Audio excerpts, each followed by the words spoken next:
Hello and welcome everyone. तो आज की इस वीडियो में एक मैथमेटिक्स ओलंपियाड का ज्योमेट्री पर बेस्ड क्वेश्चन सॉल्व करते हैं।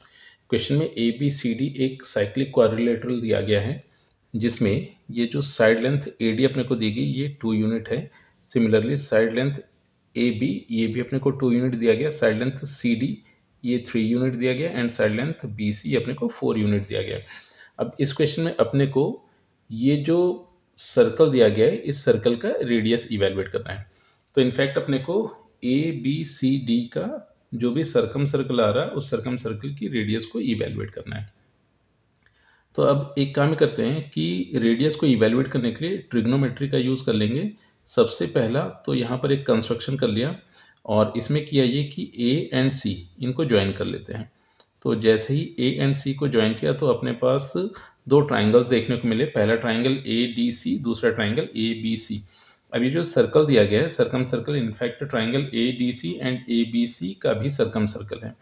तो अब फर्दर यहाँ से एक काम ये कर लेते हैं कि ये जो अपने को एंगल डी दिया गया है इस एंगल को अगर थोड़ी देर के लिए थीटा कह दिया जाए तो ये जो एंगल बी मिला अपने को ये अपने को मिल जाएगा पाई minus theta, in fact 180 degree minus theta.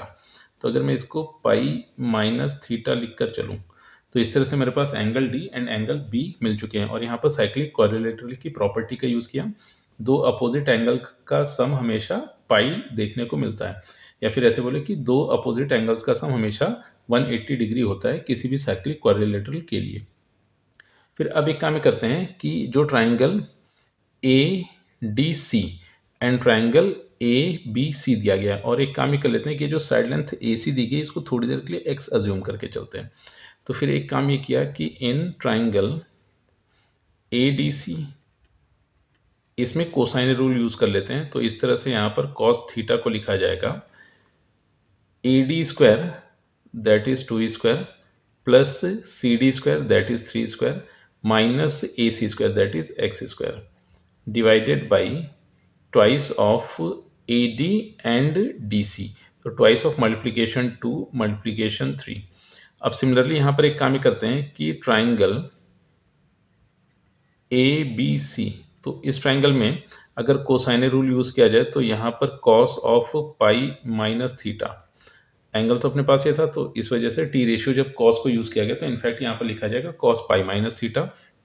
फिर फर्दर इसको लिखा जाएगा A B square that is 2 square then B C square that will be 4 square minus A C square that will be x square divided by, फिर next अपने को result मिला twice of A B that is 2 times B C that is 4।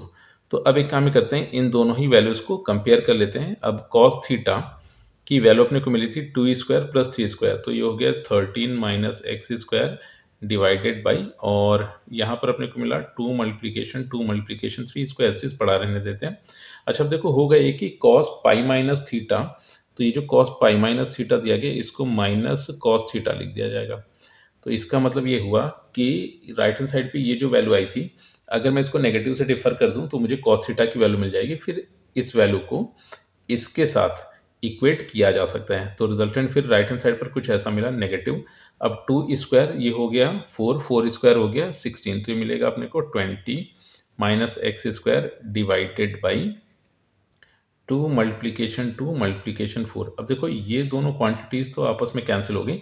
फिर जैसे ही यहाँ पर cross multiply किया तो जैसे क्रॉस मल्टीप्लाई करेंगे तो लेफ्ट हैंड साइड पर तो अपने को मिल गया 4 times 13 minus x square and right hand side पर अपने को मिल गया माइनस का 3 टाइम्स 20 माइनस एक्स स्क्वायर।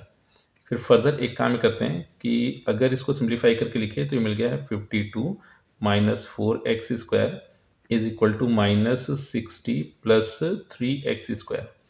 तो फर्दर अगर इसको सिंप्लीफाई करके लिखें तो यहाँ से अपने को रिजल्टेंट मिलेगा, तो यहाँ से रिजल्टेंट अपने को मिल गया है 4 प्लस 3, तो ये हो गया 7 एक्स स्क्वायर और इज इक्वल टू 60 प्लस 52।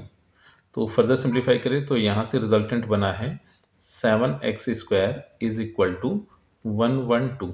तो फर्दर इसको सिंप्लीफाई करें तो एक्स स्क्वायर की वैल्यू अपने को मिली है 112 डिवाइडेड बाई 7। तो सिंप्लीफाई कर आ गया अपने पास 16। तो अगर एक्स स्क्वायर 16 गिवन है तो यहाँ पर एक्स की वैल्यू अपने को 4 मिल चुकी है।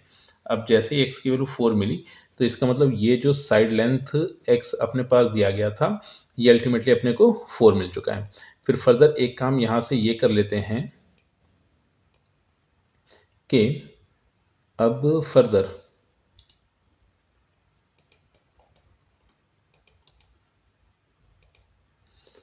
नेक्स्ट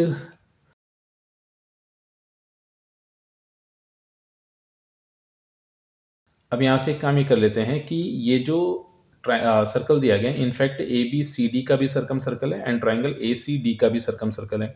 तो अब एक काम यहाँ पर ये कर लेते हैं कि ये जो ट्राइंगल अपने पास दिया गया है, ट्राइंगल ए डी सी, अगर इसमें साइन रूल का यूज़ कर लिया जाए तो in triangle A D C, तो अगर इसमें साइन रूल का यूज़ करेंगे तो रिजल्टेंट मिलेगा अपने को A C divided by sine theta, और ए सी की वैल्यू अपने को 4 मिल चुकी है, तो 4 divided by sine theta is equal to 2r। यहाँ पर r ये जो सर्कल दिया गया है इसकी रेडियस बनी अपने पास।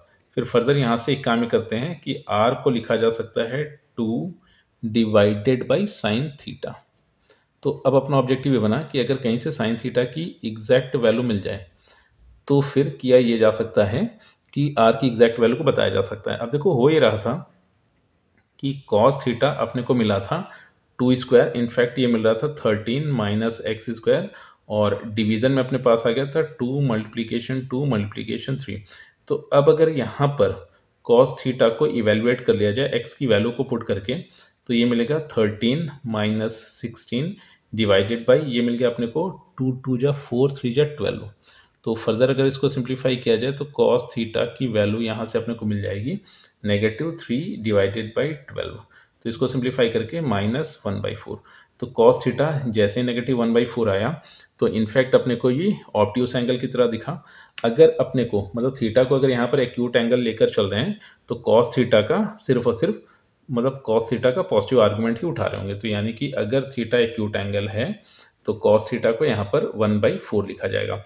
तो अब इस तरह से जो साइन थीटा अपने को मिलेगा that will be square root of 1 minus cos square theta. तो इनफैक्ट अब यहाँ से r की वैल्यू को लिखा जा सकता है that will be r is equal to, तो ये अपने को मिल गया 2 डिवाइडेड बाई साइन थीटा, तो साइन थीटा हो गया square root of 1 minus cos square theta, तो ये मिल गया 1/16। तो फर्दर सिंप्लीफाई करें तो ये बन गया है 2, डिवीजन में अपने को मिला है square root of 16 minus 1 divided by 16।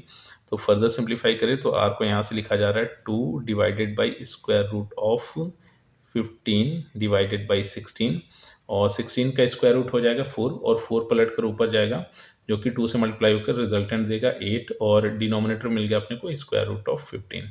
तो इस तरह से हुआ ये कि जो सर्कल था, इनफैक्ट सर्कम सर्कल की रेडियस अपने को मिल गई है 8 divided by square root of 15, and यही इस क्वेश्चन का फाइनल आंसर है।